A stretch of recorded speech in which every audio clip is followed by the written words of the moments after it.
Hello guys, this is Dr. Dean again.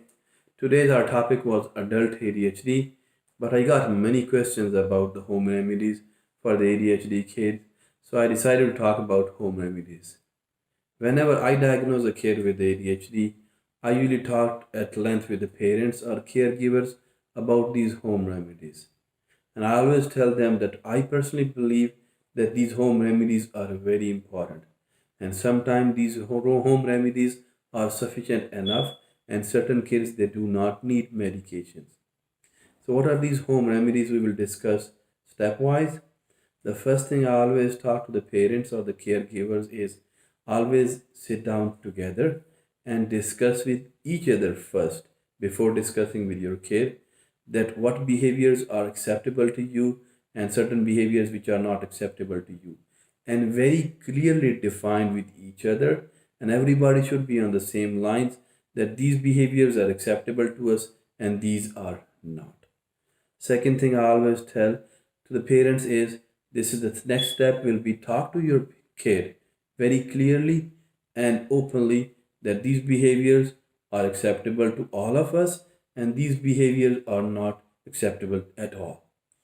Third thing is very clearly mention it to your kid that if he will adopt these behaviors which are acceptable to us, then he will get this reward. And if he will adopt those behaviors which are not acceptable to us, then he will get these kind of punishments. These terms we call them positive reinforcements or rewards in our technical language.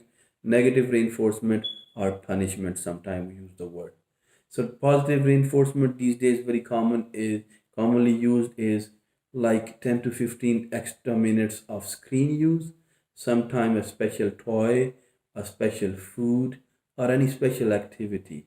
And punishment or negative reward is sometimes taking extra the phone or the screen or the iPad for 10 to 15 minutes from the kid, or he cannot participate in any special activity, or taking away his special toy for certain time period of time.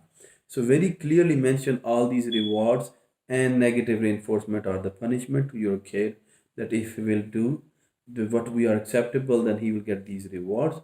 And if he will do those behavior, if he'll adopt those behaviors which are not acceptable to us, then these are the punishments.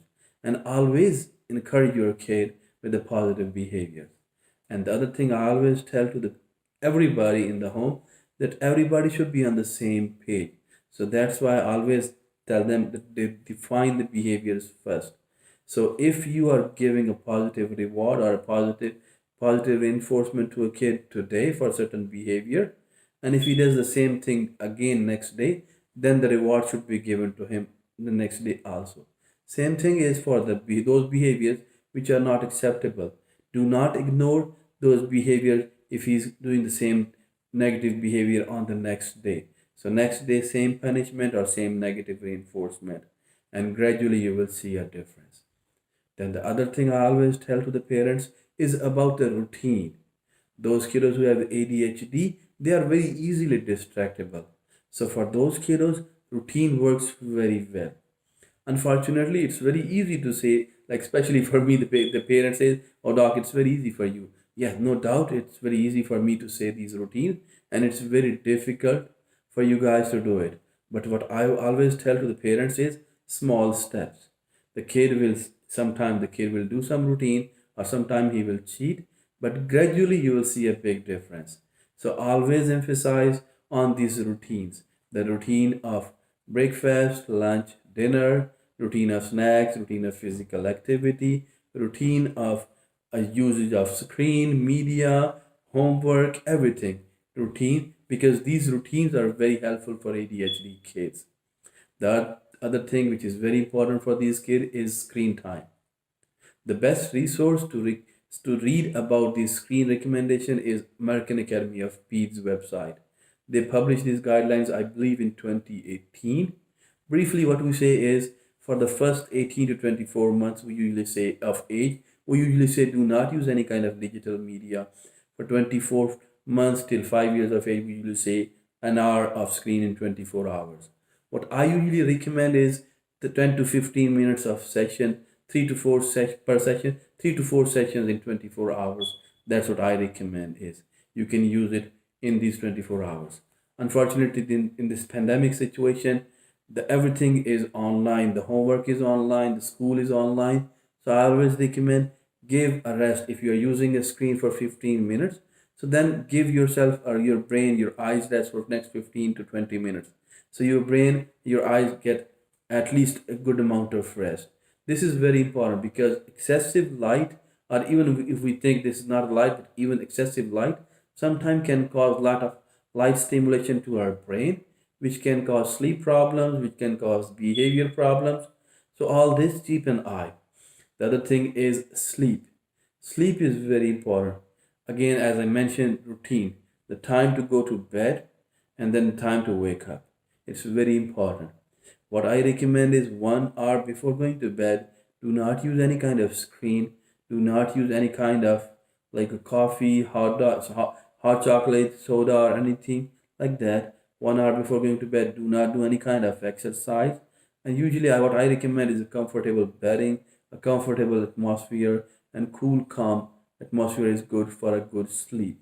This is very important because if the kid is not getting good sleep, then he will be next day he will be tired and fatigued. The other thing I always recommend is do not use any kind of screen during night time because it gives you a lot of light stimulation to our brain, which can badly affect our sleep and the kid's sleep. So if he or she is using the screen during nighttime, then he's not getting good sleep in the morning. A balanced diet is also very important. As I mentioned in my previous video, a balanced diet means good amount of protein, fat, carbohydrates, vitamins, and minerals. The thing which I recommend to stay away is the sugar and sugary stuff. Do not give them excessive sugar and sugary stuff and the food coloring agents. What we call is a sugar surge because this sugar gives a lot of energy to the kids and sometimes we do see worsening of ADHD symptoms. So a good balanced diet is also very important and staying away from this sugary stuff is also very important. The other thing is exercise.